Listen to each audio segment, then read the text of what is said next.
Hello friends, आपल्या सर्वांची आवडती मालिका लपंडाव या मालिकेच्या आजच्या शुक्रवार 20 मार्चच्या एपिसोडमध्ये एकानंतर एक जबरदस्त ट्विस्ट आले आहेत. ट्विस्टचा मुसळधार पाऊस पडलाय असं म्हटलं तर चुकीचं ठरणार नाही. सगळ्यात आधी तर राघव कामत आणि मनस्विनीची गोष्ट आपल्याला कळली की राघव कामतला या मनस्विनीचा खरा चेहरा माहीत होता आणि राघव कामतने मनस्विनीच्या सनसनीत थोबाडात मारली होती, तिचं मुस्काट फोडलं होतं. त्यामुळेच मनस्विनीने असा निर्णय घेतला होता, असा पण घेतला होता की मी या राघव कामतला संपवणार, त्याची सगळी संपत्ती मिळवणार. तर दुसरीकडे आपल्या कान्हाला मनस्विनीचं सगळं सत्य कळलंय आणि तो सरकारच्या या जुळ्या बहिणीला शोधून काढायचं ठरवतोय. आणि त्याचबरोबर आजीच्या सांगितल्याप्रमाणे त्याने सखीची सगळी प्रॉपर्टी स्वतःच्या नावावर करून घेतली आहे. म्हणजे आजपर्यंत सरकार जी सखीची सगळी प्रॉपर्टी स्वतःच्या नावावर करून घ्यायचं स्वप्न पाहत होती, त्या प्रॉपर्टीचा नवीन मालक आहे कबीर देवदत्त किर्लोस्कर. मग हे सगळं घडलं तरी कसं, हे जाणून घेण्यासाठी हा व्हिडिओ शेवटपर्यंत नक्की पहा. फ्रेंड्स, आजच्या एपिसोडच्या सुरुवातीलाच सरकार ही तेजस्विनीसमोर बसलेली असते आणि दारूच्या नशेत बोलत असते आणि म्हणते, तेजस्विनी, तुला माहिती आहे का, तुझ्या नवऱ्याला, त्या राघव कामतला मी जिंकण्याचा खूप प्रयत्न केला, त्याच्याशी प्रेमाच्या वागण्याचा सुद्धा प्रयत्न केला. आणि सरकारला आठवतं की 14 वर्षांपूर्वी एक दिवस राघव घरी आला होता. त्याची गाडी ही गेटच्या बाहेर उभी होती आणि राघव हॉर्न वाजत होता म्हणजे वॉचमॅन गेट उघडेल, परंतु वॉचमन तेथे नव्हता. त्यामुळे सरकारने म्हणजेच मनस्विनीने गेट उघडलं होतं आणि चक्क मनस्विनी ही आऊट हाऊसच्या बाहेर आली आहे, घराच्या बाहेर आली आहे. त्यामुळे राघव खूप चिडतो. तो गेटमधून गाडी आतमध्ये घेतो आणि गाडीच्या खाली उतरतो. तेव्हा सरकारला असं वाटत असतं की राघव तो बडा खुश होगा, तो खुश होईल आणि मला म्हणेल, थँक्यू मनस्विनी, तू माझ्यासाठी गेट उघडलंस. पण राघव हा सरकारवरच चिडतो आणि सरकारचा हात जोरात पकडतो आणि तिला आऊट हाऊसमध्ये घेऊन जातो. सरकार विचारते, हे काय करतायत जिजू? तर राघव चिडून म्हणतो, मी तुझा जिजू नाहीये, मला जिजू हाक मारायची नाही. आणि तुला मी सांगितलंय ना की तू या आऊट हाऊसच्या बाहेर निघायचं नाही, तुझं अस्तित्व कोणालाही कळायला नको. पण सरकार तेव्हा सुद्धा अशीच बेदरकार होती आणि मला खूप बोर करतोय असं म्हणून कानात बोट घालत होती. तेव्हा राघव तिला ठणकावून सांगतो, यानंतर बाहेर निघायचं नाही.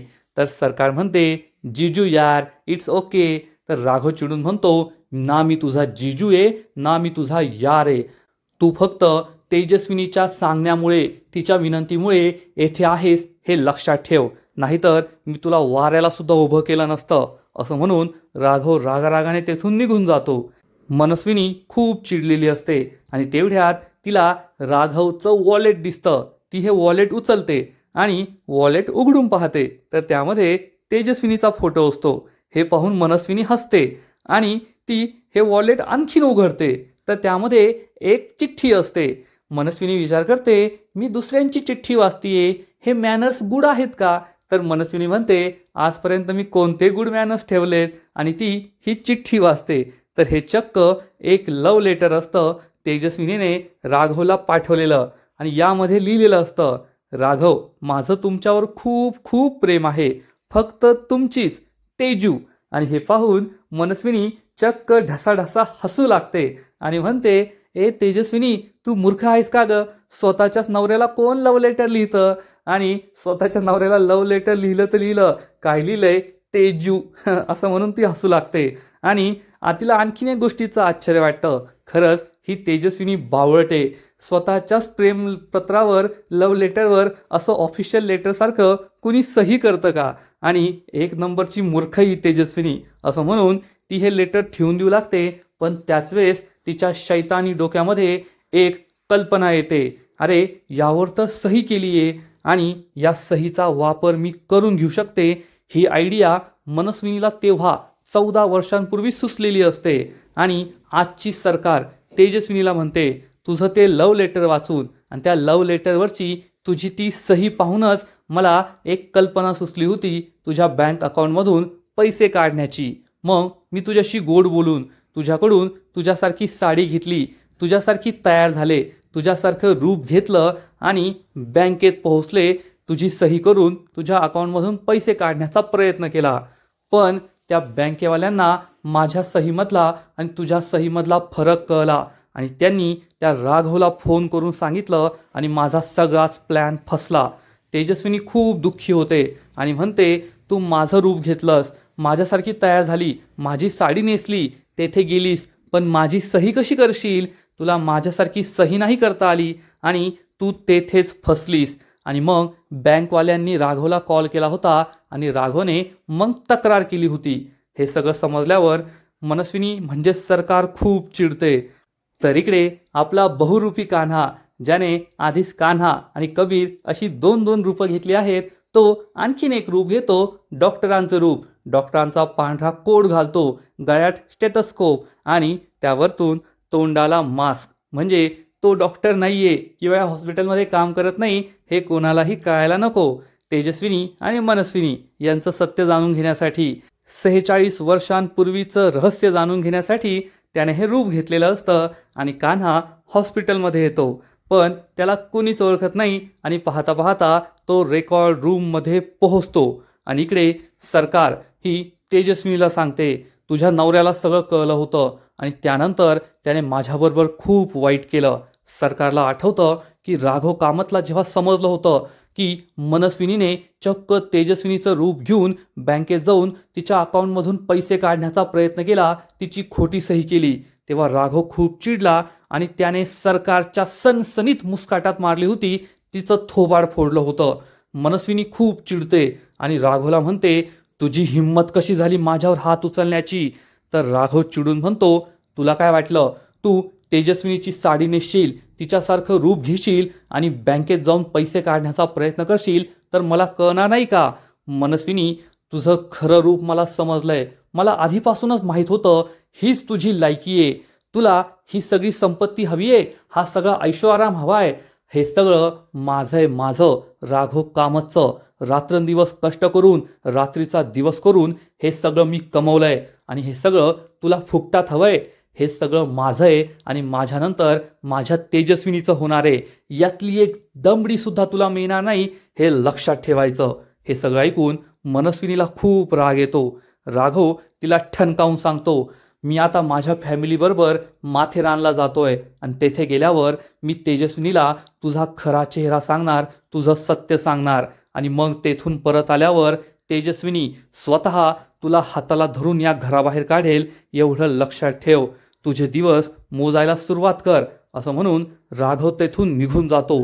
सरकारला खूप राग आलेला असतो की या राघवने माझ्या मुस्काटात मारली आणि ती चिडून म्हणते, तू माथेरानहून परत आला तर माझं सत्य सगळ्यांसमोर आणशील ना?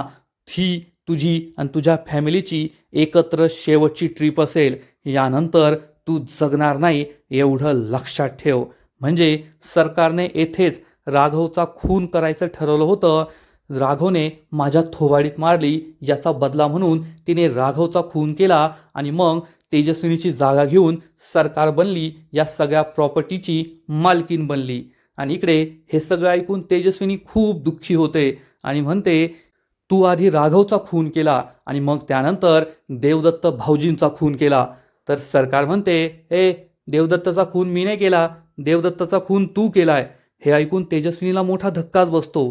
तर इकडे आपला कान्हा रेकॉर्ड रूममध्ये पोहोचलेला असतो आणि त्याला सरकारच्या बर्थ सर्टिफिकेटवरून सरकारचं जन्मवर्ष 1980 आहे हे समजलेलं असतं आणि तो 1980च्या फाईल कोठे आहेत ते शोधू लागतो. 78, 77, 72, 80 त्याला 1980च्या फाईल जेथे ठेवलेल्या असतात ते फोल्डर सापडतात आणि कान्हा सगळ्या फाईल चेक करू लागतो की सरकारच्या जन्माच्या डिटेल्स नेमक्या आहेत तरी कोणत्या फाईलमध्ये. तर इकडे तेजस्विनीला मोठा धक्का बसलेला असतो. ती विचारते, देवदत्तचा खून मी केलाय, हे काय बोलतेस तू? तर सरकार म्हणते, हो, तू त्याचा खून केलाय, तू त्यासाठी जबाबदार आहे. तू जर त्या देवदत्तला फोन करून सांगितलं नसतंस की राघवचा खून मी केलाय तर मी तुझं रूप घेऊन त्या देवदत्तच्या घरी गेलेच नसते आणि त्याचा खून केलाच नसता. याचा अर्थ देवदत्तच्या खुनासाठी तू जबाबदार आहे. तू त्याला सत्य सांगितलं म्हणून तो मेला, नाहीतर आज तो जिवंतच असता. सरकारला आठवतं की ती चक्क तेजस्विनीचं रूप घेऊन देवदत्तच्या घरी गेली होती आणि देवदत्तच्या पोटात चाकू खुपसून तिने देवदत्तचा जीव घेतला होता. सरकार ही तेजस्विनीला म्हणते, खरंच हे सगळं तुझ्यामुळे झालंय. राघवच्या मृत्यूला तू जबाबदार आहे, देवदत्तच्या मृत्यूला सुद्धा तू जबाबदार आहे आणि तुझ्या या अवस्थेला सुद्धा तूच जबाबदार आहेस. तेजस्विनीला खूप वाईट वाटतं. ती रडू लागते आणि म्हणते, मनस्विनी, जेव्हा तुझा जन्म झाला ना तेव्हाच तू का नाही मेलीस? मेली असती तर बरं झालं असतं. सरकारला खूप राग येतो आणि ती तेजस्विनीचा गळा दाबते आणि म्हणते, जर मी जन्माला आल्या आल्याच मेले असते तर तू माझ्यापेक्षा सुपिरियर कशी झाली असती? माझ्या बापाला नेहमी वाटायचं की तू माझ्यापेक्षा सुपिरियर आहे. तेजस्विनी किती चांगली आहे, तेजस्विनीचा स्वभाव किती चांगला आहे, तेजस्विनी शाळेत किती हुशार आहे, तेजस्विनी किती संस्कारी आहे, तेजस्विनी दुसऱ्यांशी किती चांगलं वागते, तेजस्विनी किती दयाळू आहे आणि मनस्विनी तू किती वाईट आहे, असंच माझ्या बापाने नेहमी मला सुचवलं. आणि मी जन्माला आले म्हणून तुझं आयुष्य खराब नाही झालंय, उलट मीच कमनशिबी आहे म्हणून मी तुझी बहीण म्हणून जन्माला आले. मी जर तुझी बहीण म्हणून जन्माला आले नसते ना तर मी जास्त सुखी राहिले असते. असं म्हणून सरकार ही चक्क तेजस्विनीचा गळा जोरात दाबते.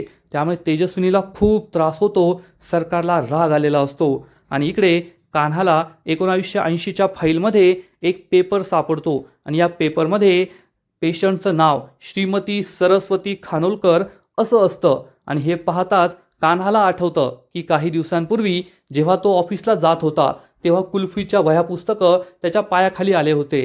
कान्हाने ही वह्या पुस्तकं ठेवून दिली आणि सरस्वती, माझ्याकडून तुझा अपमान झाला असं म्हणून या वह्या पुस्तकांच्या तो पाया पडला होता. तेवढ्यात सखी त्याचा डबा घेऊन तेथे येते आणि म्हणते, ए कान्हा, तू माझ्या आजीची माफी कशाला मागतोय? तर कान्हा म्हणतो, मी तर त्या वह्या पुस्तकांची माफी मागत होतो, तुमच्या आजीचा संबंध कुठून आला? तर सखी सांगते, अरे तू म्हणलास ना सरस्वती, मग सरस्वती तर माझ्या आजीचं नाव आहे, सरकारची आई सरस्वती खानोलकर. हे सगळं कान्हाला आठवतं आणि कान्हाच्या लक्षात येतं की ही तीच पेशंट आहे, म्हणजे सरस्वती खानोलकर. याचा अर्थ सरकारची आई आणि या त्यांच्याच डिटेल्स आहेत. आणि तेवढ्यात लाईट जाते, सगळीकडे अंधार होतो.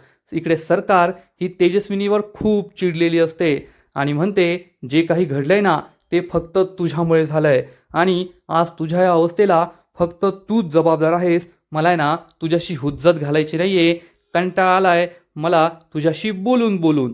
तर इकडे कान्हा आपल्या मोबाईलची टॉर्च लाईट सुरू करतो आणि या सगळ्या डिटेल्स वाचत असतो. आणि या डिटेल्स वाचताना त्याला जबर धक्काच बसतो, कारण या डिटेल्समध्ये त्याला समजतं की सरकारच्या आईला सरस्वतीला एक नाही तर दोन बाळं झाली होती. आयडेंटिकल ट्विन्स म्हणजे जुळ्या मुली झाल्या होत्या ज्या एकमेकांसारख्या दिसायच्या. एकीचा जन्म 22 मार्च 1980ला संध्याकाळी 7:46 आणि दुसऱ्या मुलीचा जन्म 22 मार्च 1980ला संध्याकाळी 7:50. हे सगळं वाचून कान्हाच्या पायाखालची जमीनच सरकते. आणि इकडे तेजस्विनी ही सरकारला दूष न देत असते, तू माझ्या आयुष्याचं वाटोळ केलं, माझ्या राघवचा खून केला आणि या सगळ्या संपत्तीवर नागिनीसारखी एटोळा मारून बसलीये.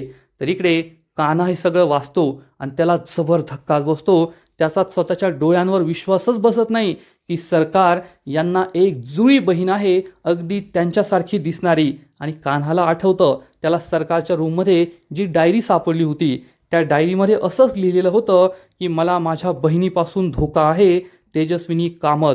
तेव्हा कुठे कान्हाला समजतं की सरकारला एक जुळी बहीण आहे आणि सरकार या जुळ्या बहिणीबद्दल बोलत होत्या की या जुळ्या बहिणीपासून त्यांच्या जीवाला धोका आहे. परंतु सरकारला एक जुळी बहीण आहे हे कोणालाच कसं माहीत नाहीये, सखीला सुद्धा माहीत नाहीये की तिला मावशी आहे. आणि सरकारची ही जुळी बहीण कोठे असेल? मला तिला शोधून काढावंच लागेल, मला त्या जुळ्या बहिणीला शोधावंच लागेल, तेव्हा मला सत्य कळेल, असा विचार कान्हा करत असतो. आणि इकडे सरकार आपल्या गुंडाला बोलवते. गुंड जवळ येतो तर सरकारला सिगरेटचा वास येतो. सरकारला खूप राग येतो. ती चिडून म्हणते, तू येथे काम करायला येतो की चैन करायला येतो? उद्यापासून सिगरेटचा वास मला आला नाही पाहिजे. हा गुंड म्हणतो, ठीक आहे सरकार. सरकार म्हणते, हिच्यावर बारीक लक्ष ठेवायचं. आणि सरकार ही तेजस्विनीला म्हणते, तेजस्विनी, तुला आठवतंय का 2 दिवसांनी आपल्या दोघींचा वाढदिवस आहे, माझ्याकडून तुला ॲडव्हान्समध्ये happy birthday to you. Tejaswini असं दारूच्या नशेत सरकार बोलत बोलत त्या गुंडाला टाळ्या वाजवायला सांगते आणि तेथून निघून जाते आणि हा गुंड सुद्धा तेथून जातो. तेव्हा तेजस्विनी चिडून म्हणते, मनस्विनी, तुझ्या पापांचा घडा भरलाय, तुला तुझ्या पापांची शिक्षा लवकरच मिळणार, एवढं लक्षात ठेव. आणि इकडे हा जो आता पुढे जो सीन आहे खरंच तो खूप भारी आहे.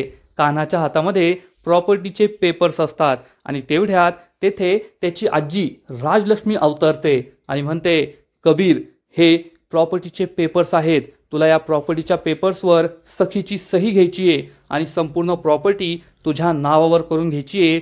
कबीर देवदत्त किर्लोस्कर, या सगळ्या संपत्तीचा मालक तूच व्हायला हवा, म्हणजे आपल्याला त्या सरकारला देशोधडीला लावता येईल, सगळी प्रॉपर्टी तुझ्या नावावर करून घेता येईल. राजलक्ष्मीवरचा फोकस गायब होतो आणि सरकारवर फोकस येतो. सरकार तेथे अवतरते आणि सरकार कान्हाला म्हणते, कान्हा, ही सगळी प्रॉपर्टी माझ्या नावावर करायची, तेजस्विनी कामतच्या नावावर. आजपर्यंत मी या सगळ्या प्रॉपर्टीची फक्त गार्डियन होते, पण आता ही सगळी प्रॉपर्टी माझ्या नावावर करायचीस तू. सखीच्या त्या पेपर्सवर सह्या घ्यायच्या आणि या प्रॉपर्टीची खरी मालकीन मी बनणार, तेजस्विनी कामत. सरकारवरचा फोकस गायब होतो आणि सखीवर फोकस येतो. सखीच्या हातामध्ये गुलाबाचं फूल असतं आणि सखी म्हणते, कान्हा, माझं तुझ्यावर खूप प्रेम आहे, I love you Kanha, I love you. Kanha हे सगळं पाहत असतो. कान्हाच्या तिन्ही बाजूला राजलक्ष्मी, सरकार आणि सखी उभ्या असतात आणि तीही एकाच वेळेस बोलू लागतात. सखी म्हणते, कान्हा, माझ्यावर तुझ्यावर खूप प्रेम आहे, मला आय लव्ह यू म्हण. सरकार म्हणते, कान्हा, मी तुला काम सांगितलंय, ते काम पूर्ण कर, सखीच्या सह्या घे, सगळी प्रॉपर्टी माझ्या नावावर कर. राजलक्ष्मी म्हणते, कान्हा, तुझ्या बापाचा खून सरकारने केला, ते विसरू नको, त्या प्रॉपर्टीच्या पेपर्सवर सह्या घे, सगळी प्रॉपर्टी तुझ्या नावावर करून घे. आणि या तिघीही कान्हाच्या आजूबाजूला गोल गोल चक्कर मारत असतात आणि आपलं उद्दिष्ट सांगत असतात, त्यांना काय बोलायचंय ते सांगत असतात. कान्हाला खूप त्रास होतो. कान्हा जोरात ओरडतो, गप्प बसा सगळे, मला खूप त्रास होतोय, गप्प बसा. कानात शिसं ओतल्यासारखं वाटतंय, कुणी काहीच बोलायचं नाही आणि सगळेजण तेथे थांबतात. कान्हा आपल्या कानाला जोरात हात लावतो, डोळे उघडतो. तेवढ्यात सरकार चुटकी वाजवते. कान्हा चिडून म्हणतो, तेजस्विनी कामत, मी प्रॉपर्टी तुमच्या नावावर करणार नाहीये. आणि तेवढ्यात सरकार चिडून म्हणते, मी तेजस्विनी नाहीये, तर ही आहे तेजस्विनी. असं म्हणून ती बाजूला बोट दाखवते तर चक्क तेथे तिच्याच रूपामध्ये अगदी same to same Tejaswini Kamat उभी असते. कान्हा मनस्विनी आणि तेजस्विनी या दोघींना एकाच वेळेस पाहतो आणि त्याला जबर धक्का बसतो. तो कधी तेजस्विनीकडे पाहतो, कधी सरकारकडे पाहतो आणि त्याचा विश्वासच बसत नाही की सरकारसारखीच दिसणारी अगदी सेम टू सेम अशी जुळी बहीण आहे आणि कान्हाला जबर धक्का बसतो. फ्रेंड्स, हा सीन खरंच खूप भारी आहे. कान्हाची ॲक्टिंग खूप भारी आहे. हा सीन पाहायला तुम्हाला सुद्धा मजा येईल. आणि तेवढ्यात सखी कान्हाला झोपेतून उठवते. कान्हा दचकून जागा होतो. तो अगदी घामाघूम झालेला असतो आणि सकाळ झालेली असते. आता जे काही घडलंय ते सगळं त्याचं स्वप्न असतं. सखी विचारते, काय झालं कान्हा, तू इतका घामाघूम का झालाय, वाईट स्वप्न पाहिलं की काय? कान्हा खूप घाबरतो आणि चक्क सखीच्या कमरेला मिठी मारतो. सखीला काही कळतच नाही की नेमकं काय झालंय. ती सुद्धा दचकते आणि कान्हाच्या खांद्यावर प्रेमाने हात ठेवते. कान्हा खूप घाबरलेला असतो. आता जे काही त्याने स्वप्न पाहिलंय त्याचा त्याला त्रास होत असतो आणि सखी प्रेमाने त्याच्या डोक्यावर हात ठेवते, त्याला शांत करते. कान्हाला काय झालंय हे सखीला कळतच नाही.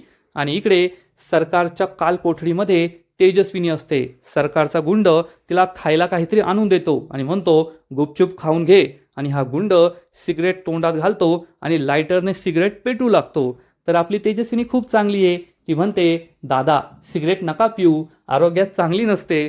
तर हा गुंड म्हणतो, जास्त शहाणी बनतेस का, मला नको अक्कल शिकू, तुझं गपचूप खाऊन घे. तेवढ्यात दुसरा गुंड तेथे येतो आणि हा गुंड लायटरने सिगरेट पेटवत असतो, पण हे लायटर चालतच नाही.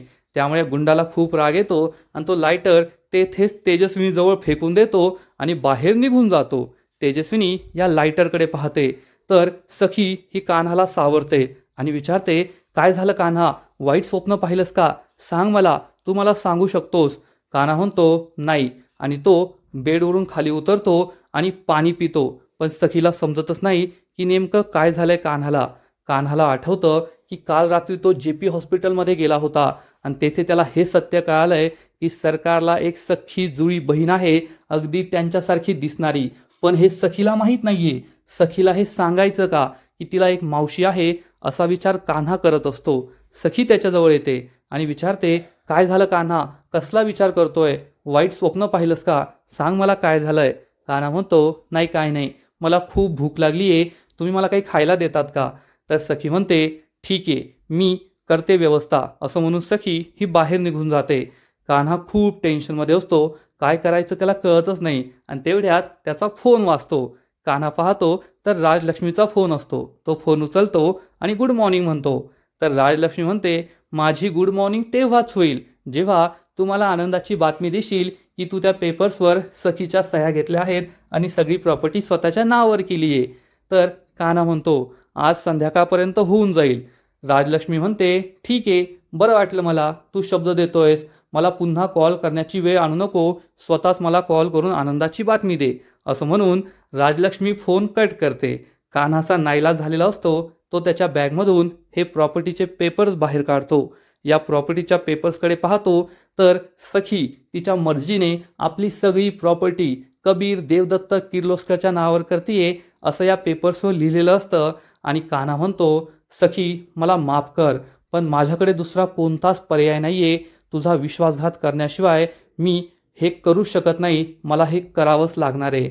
सखीला न सांगता आपण तिची सगळी संपत्ती स्वतःच्या नावावर करून घेतोय, हा विचार करून कान्हाला खूप वाईट वाटतं.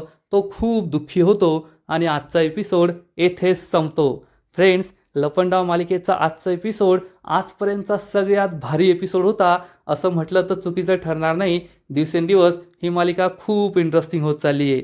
आजचा एपिसोड तर भारी होता, पण या मालिकेचा पुढील एपिसोड आणखीन भारी असणार आहे. आणखीन मोठा ट्विस्ट या मालिकेत येणार आहे. मग नेमकं घडणार तरी काय.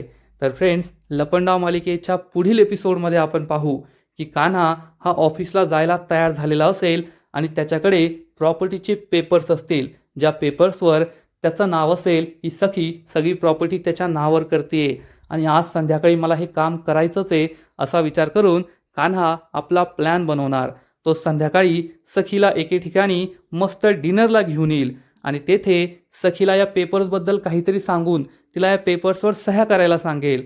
सखी या पेपर्सवर सह्या करत असेल. कान्हा तिला म्हणेल, सखी मॅडम आधी पेपर्स वाचून तरी घ्या. तर सखी त्याला उत्तर देईल, मी माणूस वाचलाय कान्हा, मला पेपर्स वाचायची गरज नाहीये. आणि सखीचं हे उत्तर ऐकून कान्हा निशब्द होईल. सखीचं माझ्यावर किती प्रेम आहे, सखीचा माझ्यावर किती विश्वास आहे आणि मी तिच्या या विश्वासाचा गैरफायदा घेतोय, तिला फसवतोय, हा विचार करून कान्हाला खूप वाईट वाटणार. परंतु तो काहीच बोलणार नाही आणि सखी या पेपर्सवर सह्या करेल आणि ऑफिशियली आपली संपूर्ण प्रॉपर्टी कान्हाच्या नावावर करेल. म्हणजे ज्या प्रॉपर्टीसाठी सरकार मागील 12 वर्षांपासून लढतीये, झटतीये, इतके गुन्हे करतीये, ती सगळी प्रॉपर्टी कान्हाने फक्त 2च महिन्यात स्वतःच्या नावावर करून घेतली आहे. त्यामुळे कान्हाचं उद्दिष्ट पूर्ण झालंय आणि सरकार भिकेला लागली आहे. आणि मग कान्हा हे सगळे पेपर्स वाचत असेल त्याच वेळेस सरकार तेथे येणार आणि सरकारला कान्हावर संशय येईल. मग कान्हा सरकारला काय उत्तर देईल, मनस्विनी तेजस्विनीचं काय होईल. आता कान्हाच्या नावावर सगळी प्रॉपर्टी झाली आहे, मग राजलक्ष्मी पुढे काय करेल, हे सगळं पाहणं खूप इंटरेस्टिंग असणार आहे. तर फ्रेंड्स, तुम्हाला सुद्धा लपंडाव ही मालिका आवडते ना, नक्कीच कमेंट करून सांगा. आणि या मालिकेचे असेच नवीन नवीन एपिसोड, नवीन नवीन अपडेट सर्वात आधी पाहण्यासाठी व्हिडिओला लाईक करा, शेअर करा, चॅनलला सबस्क्राईब करून बेल आयकॉनवर क्लिक करा. म्हणजे या मालिकेचे नवीन नवीन एपिसोड तुम्हाला सर्वात आधी पाहायला मिळतील. खूप खूप खूप धन्यवाद.